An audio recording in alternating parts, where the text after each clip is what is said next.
The Day Billy Fell Off the Cliff by Byron Broussard. The Day Billy Fell Off the Cliff, Part 3. Billy woke up in darkness. It was 4 o'clock and he can hear Scruffy barking at the front door.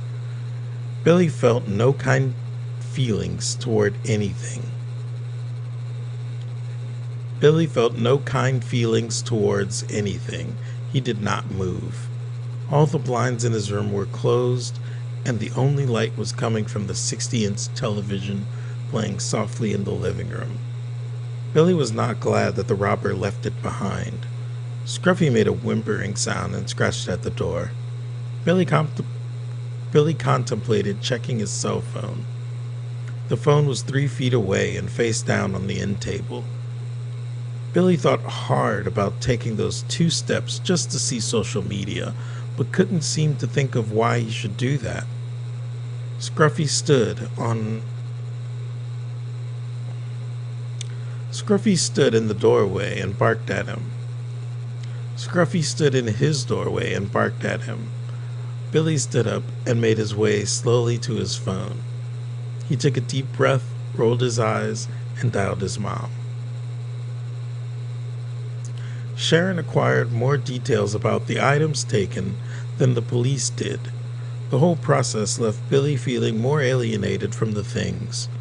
Sharon told Billy that she plans to replace everything with upgrades to the best and latest. When Billy asked why, Sharon didn't acknowledge it. Instead, Sharon passed the receiver to Tate. Tate acquired a list of all Billy's friends. Tate asked about deliveries and mail workers. Tate even asked Billy if he had been gambling. Scruffy bit at Billy's shoe. Billy wondered how much time had passed while he was giving details.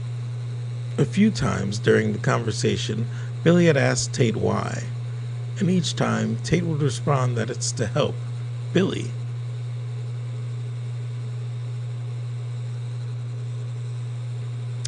Tate would respond that it's to help Billy.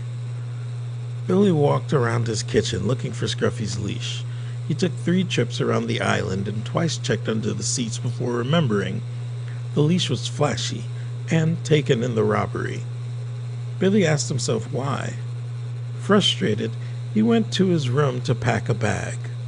Scruffy followed at his heels with wagging tail. Billy wondered why the dog was so happy. Tate spoke words that needed a response. Billy did not respond, but instead asks why. Tate told Billy that he and Sharon would call him later, and hung up. Billy knew that everything of value was gone from his home, and he reached for his Brita water bottle with the filter attached. He wondered why his parents wanted to help. What purpose did things that could be taken so easily serve Billy, Scruffy, Sharon, or Tate? Billy wondered what the whole world was working towards. Why live life for the things we are slowly losing? Billy asked Scruffy to fetch his walking stick. Scruffy soon returned to Billy's feet with a skinny 3-foot stick that Billy shoved into the top of his bag. Billy sat on his bed and put on his boots while Scruffy did laps in the kitchen. Billy's eyes swept over his now empty dresser and desk. He spotted a small round tray with floral decorations that he uses to roll tobacco. Billy thought it would be nice to have, so he put it in his bag. He walked to the front door, calling for Scruffy, then stopped, remembering about the leash. Billy quickly grabbed an extension cord and wrapped it around Scruffy's collar.